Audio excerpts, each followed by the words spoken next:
우리 말씀 보겠습니다. 우리 말씀은 에스겔서 48장 9절에서 11절 그리고 35절의 말씀, 끝절의 말씀을 보도록 하겠습니다. 오늘 이 말씀을 가지고 하나님께서 임재하시는 새 교회를 꿈꾸자, 하나님께서 임재하시는 새 교회를 꿈꾸자라는 제목으로 같이 은혜를 나누기로 원합니다. 시대가 요새 좀 요란스럽죠. 캘리포니아 쪽에서는 산불로 힘든 시기를 보내고 있고, 또 남쪽은 눈이 많이 와서 어려운 형편에 있고, 또 우크라이나는 전쟁통에 날리고, 세계 곳곳에 또 내란과 또 전쟁과 기근과 여러 가지 재해를 통해서 어려운 일을 겪고 있습니다. 우리가 노아를 봤지만 노아에도 그렇지 않습니까? 하나님께서 치실 때 그 땅과 사람을 심판하시거든요. 우리 인간들이, 하나님의 백성들이 이 땅에서 신실하게 살 때 땅도 평안합니다. 인간들이 탐욕을 가지고 하나님의 말씀을 어긋나게 하면 땅들도 신음하는 경우가 많습니다. 자연 만물도 신음한다라고 로마서 8장은 이야기하고 있지 않습니까? 우리가 이 땅에 수많은 사람들이 싸우고 다투고 기근과 자연재해가 있을 때마다 하나님께서 우리에게 경고하신다라는 마음을 가지고 이 땅을 위해서 기도하시는 저와 여러분 되시길 축원합니다. 이 땅을 위해서 기도한다는 것은 뭡니까? 회개하는 거죠. 이 땅의 수많은 죄악들, 우리가 성경을 보고 말씀을 볼 때마다 하나님께서 원치 않으시고 바라지 않는 일들이 이 열방 가운데 일어나고 있잖아요. 그런 일들에 대해서 우리도 하나된 마음을 가지고 회개하며 나가시는 저와 여러분 되시길 축원합니다. 이렇게 세상이 타락하면요, 교회의 성도들은 떠나가게 되고 예배는 축소되고 또 사람들은 하나님을 찾기보다는 세상 일에 바빠지게 됩니다. 이때 하나님께서 어떻게 하십니까? 이때 하나님께서는요, 믿음의 신실한 자들에게 꿈을 보여주십니다. 저번에 말씀드린 것처럼 다니엘이라든가 에스겔서 환상이 많습니다. 그들이 유다의 땅이 패망하고 백성들은 열방 중에 흩어져 버리고 포로로 끌려가 버리고 성전은 해파되고, 이때 하나님께서 흩어진 백성들에게 뭘 주십니까? 환상을 주세요. 꿈을 주세요. 새로운 일을 이루신다라고 말씀하고 있어요. 저는 이 시대가 우리 믿음의 성도들이 환상을 보고 살아야 되는 시기라고 생각합니다. 하나님이 주시는 꿈, 이 에스겔을 통해서 우리에게 보여주시는 꿈을 가지고 살아가시는 저와 여러분 되시길 축원합니다. 에스겔도요, 바벨론 포로로 끌려와서 지금 환상을 보고 있는 것입니다. 특별히 그발 강가에서 하나님의 임재 속에서 이런 환상을 보는 것을 보게 됩니다. 에스겔서의 환상을 보게 되면 초반부에는 다양한 환상들을 보죠. 여러 가지 환상 중에 저에게는 가장 마음에 찔렸던 것 중에 하나는 뭐냐면, 천사를 통해서, 사자를 통해서 어디로 갑니까? 예루살렘 성전에 가는데 그 성전에 골방들 있지 않습니까? 양 옆에 골방들이 있어요. 그 골방 속에서 제사장들, 레위 사람들, 지도자들 다 우상을 지어놓고 우상 숭배하고 우상의 제물 드리고, 이게 그 에스겔이 봤던 환상이었어요. 왜 하나님께서 예루살렘 성전을 회파해 팔 수밖에 없었는가? 하나님을 섬기는 것처럼, 하나님을 믿는 것처럼 성전에 오지만 그들에게는 다른 방이 있었던 거죠. 탐욕의 방, 우상을 숭배하는 방. 이 두 가지 마음을 가지고 있는 거예요. 하나님께서 그 환상을 초반에는 보여주시죠. 근데 나중에 보면 우리가 지난번에 본 것처럼 에스겔서 37장에서는 많은 뼈, 진짜 그들의 믿음이 말라버렸고 삶이 말라버렸고 나라가 패망해버리는 그 마른 뼈와 같은 이스라엘 백성들에게 하나님의 말씀이, 하나님이 명하시니까 살이 붙잖아요. 성령이 임하니까 살아나서 힘이 큰 군대가 된다라고 말하고 있어요. 그래서 이들은 이스라엘이라고 주께서 직접 말씀하시죠. 우리가 마른 뼈와 같이 소망 없는 이스라엘 백성과 같을지라도 주의 말씀이 임하고 성령이 임하시면 다시 살아나는 놀라운 역사가 일어날 줄 믿습니다. 이런 환상을 꿈꾸고 우리 교회 안에 이런 역사가 일어날 수 있도록 기도하시는 저와 여러분 되시길 축원합니다. 47장, 그 10장 넘어서 47장에서는 지난주에 본 것처럼 성소의 문지방에서 흐르는 물이요, 계속 흘러가면서 강을 이루죠. 큰 강을 이루면서 모든 생물을 살리고 강 주변의 나무를 살리고 그 나무들이 달마다 열매를 맺게 만들잖아요. 그 잎사귀는 치료하는 약이 되잖아요. 그래서 성소에서 흘러나오는 것이 하나님의 임재 속에서 흘러나오는 생수가 흘러가서 모든 것을 살리는 환상을 보여주고 있습니다. 마찬가지입니다. 우리가 찬양하는 것처럼 주 앞에 나와 곳에 온 것이 생수의 강이 흐르는 곳인 줄 믿습니다. 모든 것을 살리는 놀라운 역사가 일어날 줄 믿습니다. 이런 믿음을 가지고 살아가시는 저와 여러분 되시길 축원합니다. 그래서 올 한 해는 그럴 생각을 하고 있어요. 기도를 하더라도 에스겔에게 보여주시는 환상을 바라보면서 마른 뼈와 같이 신앙들의 변화가 없고 다들 죽어버린 것처럼 보일지라도 말씀과 성령을 통해서 살아나는 교회, 또 살아나는 역사가 우리 주변에 일어날 수 있도록 같이 꿈꾸고 같이 기도하시는 저와 여러분 되시길 축원합니다. 여기에서 흐르는 생수의 강이 수많은 영혼들을 살려낼 줄 믿습니다. 우리의 사랑하는 자녀들을 살려낼 줄 믿습니다. 이런 믿음을 가지고 같이 꿈을 꾸시는 저와 여러분 되시길 축원합니다. 그러면서 평소에서 흐르는 강물이 바다까지 이르러서 바다까지 살리지 않습니까? 그러면서 그 땅에 거기에 하나님께서 새롭게 이스라엘 백성들에게 땅을 분배하십니다. 땅을 분배하십니다. 12지파에게 땅을 새롭게 분배하십니다. 그 본문이 48장에 나와 있습니다. 다 읽지는 않았지만 계속해서 위쪽으로부터 시작해서 땅을 계속해서 단지파로부터 시작해서 땅을 분배해서 나가는 것을 볼 수 있습니다. 어떻게 땅을 분배했고 그 의미가 무엇인지 잠시 살펴보는 시간을 갖도록 하겠습니다. 이스라엘 백성들에게 하나님께 땅을 분배하실 때는요, 어떻게 합니까? 완전히 새롭게 땅을 분배하세요. 완전히 새롭게 땅을 분배하세요. 보시면 알다시피 처음에 이스라엘 백성들이 출애굽하고 난 다음에 여호수아 때에 땅을 분배받습니다. 땅을 분배받을 때는 여호수아 시대 때 땅을 분배받은 땅은 저렇게 분배를 받았어요. 12지파가 저렇게 다양한, 그리고 어떤 데는 많고 어떤 데는 적고 이렇게 다양하게 땅을 분배받았습니다. 그런데 그 다음에 에스겔이 48장에서 보는 환상은 어떻습니까? 땅을 분배받는데 저렇게 분배받습니다. 위에서 단지파로 시작해서 쭉쭉 7지파가 분배를 받고 밑에는 네이지파와 왕과 그 다음에 제사장이 분배받은 땅이 있고 그 밑으로 다시 베냐민 지파로 해서 5지파가 분배를 받아요. 근데 위쪽 보면 아람 땅이거든요. 아람 다메섹 위쪽까지 땅을 분배받습니다.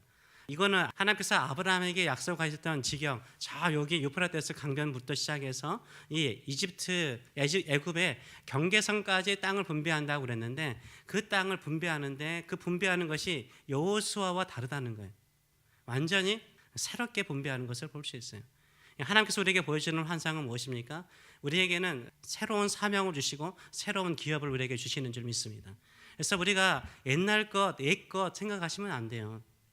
하나님께서 우리에게 역사하시고 환상을 보여주시고 회복하실 때는 새롭게 회복하여 주실 줄 믿습니다.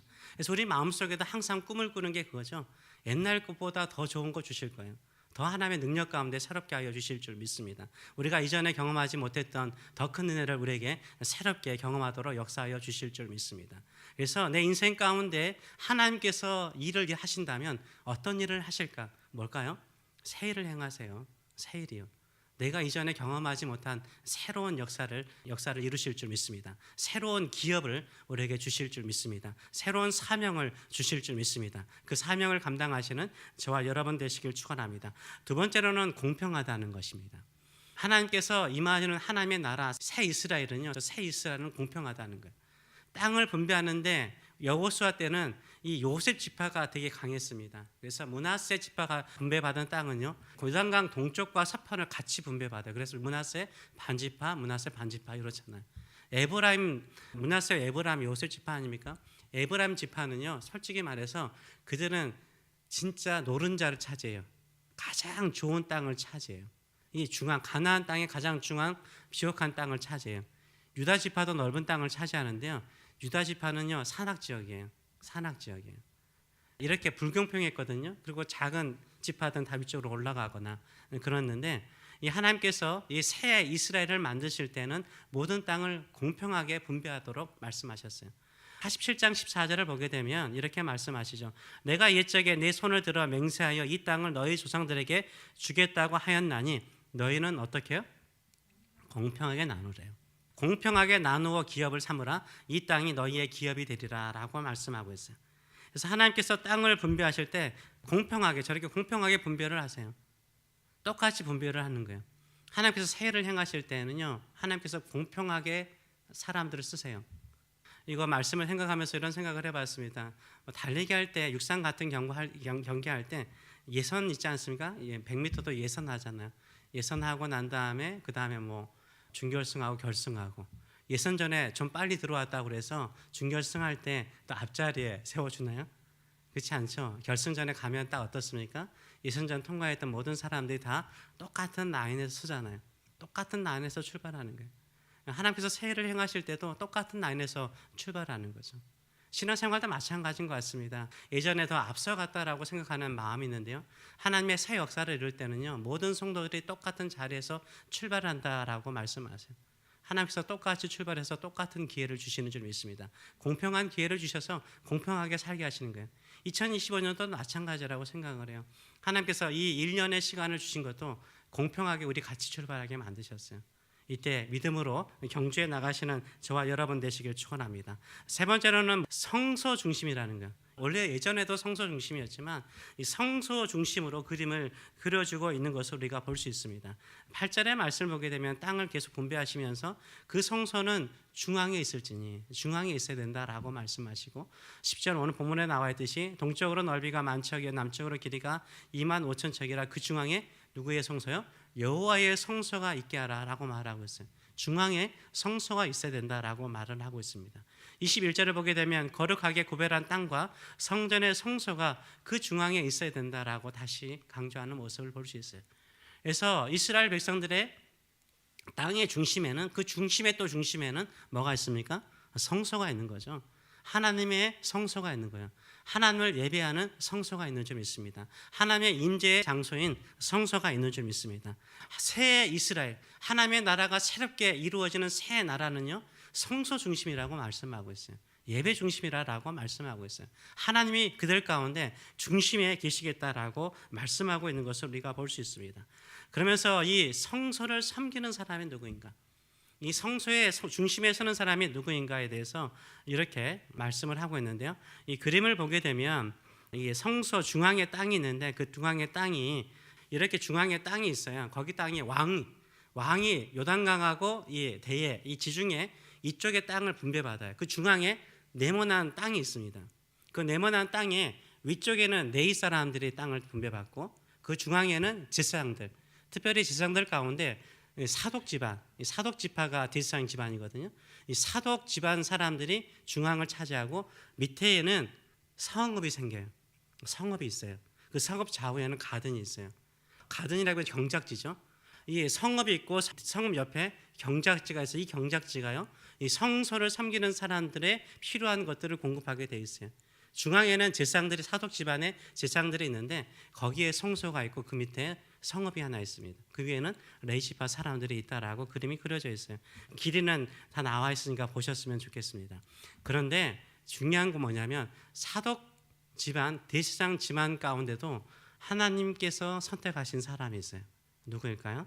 11절을 보게 되면 이 땅을 사독 자손 중에서 거룩하게 구별한 제사장에게 돌릴지어다. 사독 자손들 가운데 거룩하게 구별한 사람들에게 이 땅을 주라는 거예요. 거룩하게 구별된 제사장들에게 이 땅을 주라는 거예요. 그들은 직분을 지켰대요. 제사장의 직분을요, 이 당시에 힘들고 어려우니까 우리도 그렇지 않습니까? 목사들이 제대로 사례를 못 받으니까 떠나거나 교회에 문 닫거나 그런 경우 있잖아요. 그렇지 않고 제사장의 직분을 지키고 이스라엘 족속이 그럴 때 죄를 범할 때 레위 사람들도 죄를 범했대요. 그릇된 것처럼 그릇되지 않았다는 거예요. 힘들고 어려울 때요, 끝까지 자신의 주어지는 직분, 예배의 직분, 제사의 직분을 지킨 자에게 가장 중심에 있는 성소 주변에 땅을 주게 하세요. 여러분에게 이 영광이 있는 줄 믿습니다. 힘들고 어려운 시기 속에서 이렇게 나와서 하나님께서 우리에게 이루신 구원을 찬양하고 예수 그리스도의 부활의 능력을 통해서 다시 한번 우리 믿음이 살아나고 우리 믿음의 형제들의 믿음이 살아나고 이 땅에 하나님의 나라가 선포되고 그 영광이 드러나기를 외치는 이 예배가 정말 하나님께서 우리 가운데 임재하시는 놀라운 역사가 되는 줄 믿습니다. 그러면서 이 성소에는요, 누가 섬기냐면 진정으로 세상의 수많은 세파 속에서도 유혹 속에도 어려움 속에서도 끝까지 예배하는 자에게요, 성소를 지키는 자로, 섬기는 자로 세우는 것을 우리가 볼 수 있습니다. 그러면서 이렇게 모든 것을 공평하게 분배하시고 난 다음에 그 밑에 성읍 하나를 세우는데 성읍이 정사각형입니다. 여러분도 알다시피 요한계시록에 가면 새 예루살렘이 내려오는데 그때 그것도 정사각형이에요. 그 성읍이 나와요. 그 성읍을 뭐라고 이름하냐면 여호와 삼마라고 말씀해요. 삼마가 뜻이 뭐냐면 여호와께서 거기 계시다는 뜻이에요. 여호와 삼마. 35절의 말씀 보게 되면 그 사방의 합계는 18,000척이라 그날 후로는 그 성읍의 이름을 여호와 산마라 하리라라고 말하고 있어요. 하나님이 세우시는 여호와 산마, 새 예루살렘이죠. 하나님의 백성들이 모여드는 곳, 하나님의 백성들이 함께 연합하는 곳. 그래서 문이 있습니다. 이 성읍에는 12개의 문이 있습니다. 동서남북으로 3개씩 문이 있습니다. 저렇게 문이 열려 있어요. 12지파는 이스라엘 12지파를 포함하지만 모든 열방의 사람들을 대표하죠. 그들이 각각 모여든다는 거예요. 하나님의 성으로 모여든다는 거예요. 예루살렘으로 모여든다는, 새 예루살렘으로 모여들어서 하나님의 백성으로 살며, 거기에 누가 계십니까? 하나님의 백성 가운데 누가 계세요? 여호와 샴마, 하나님이 거기 계시다. 하나님이 하나님의 백성 가운데 함께 계실 줄 믿습니다. 우리가 꿈꾸는 것이 그겁니다. 저는 우리 교회 안에 이런 역사가 일어나기를 원해요. 우리가 모인 이 예배 가운데, 이 공동체 가운데 하나님이 거기 계시다.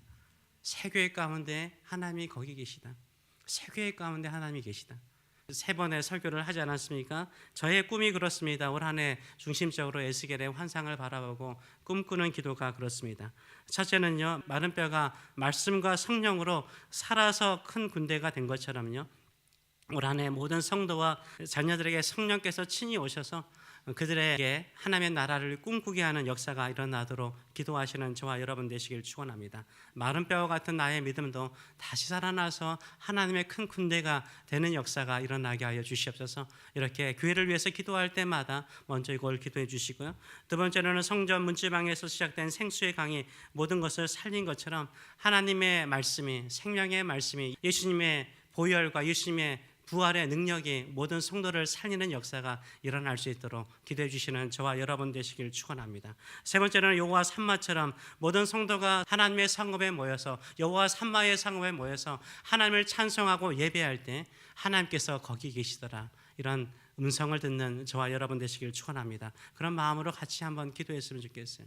그래서 허무한 시절 지날 때 그것처럼 올 한 해는 성령께서 내게 오셨습니다.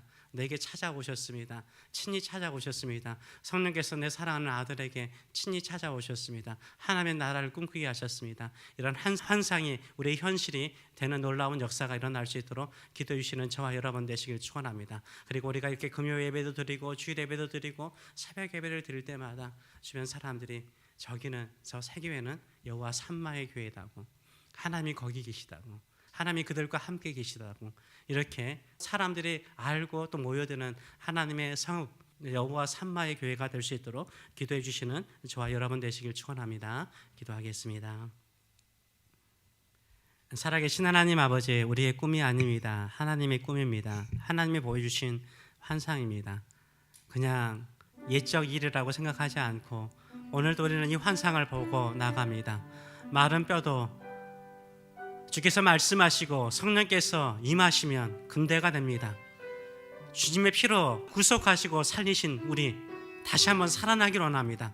군대가 되길 원합니다. 하나님의 군대가 되길 원합니다. 하나님을 위해서 사는 군대가 되길 원합니다. 우리의 마른 뼈와 같은 믿음들 다시 살리시옵소서. 말씀하여 주시옵소서. 성령께서 친히 찾아오셔서 새로워지는 놀라운 역사 일어나게 하여 주시옵소서. 성소에서 흐르는 물은 작은 물이었습니다. 작은 물이었습니다. 미세하게 흘러가는 물이었습니다. 오늘도 이곳에서 주님의 보혈로 말미암아 우리가 새로워지기를 원합니다. 주의 보혈이 흘러넘쳐서 우리의 마음에 흘러넘쳐서 우리 가정에 흘러넘쳐서 우리 주변에 흘러넘쳐서 모든 것을 살리는 놀라운 역사를 이루는 우리 새교회가 될 수 있도록 축복하여 주시옵소서. 오늘도 다시 한번 이곳에 우리는 모여서 하나님의 성읍 여호와의 산마의 성읍에 모여서 우리의 중심에 주님이 계시고 하나님이 계시기에 하나님을 의지하는 마음으로 모여서 찬송하며 예배합니다. 여기에 우리 주님이 계신 줄 믿습니다. 임마누엘 하나님이 여기에 계신 줄 믿습니다. 우리 가운데 거하소서, 우리 가운데 임재하소서, 우리의 예배를 받으시옵소서, 우리의 찬송을 받으시옵소서, 우리의 모든 것을 써 주시옵소서. 그리하여 새 이스라엘, 새 예루살렘, 새 하나님의 나라가 이 땅에 이루어지는 일에 귀하게 쓰임받는 역사 일어나게 하여 주시옵소서. 감사드리며 예수님의 이름으로 기도합나이다. 아멘.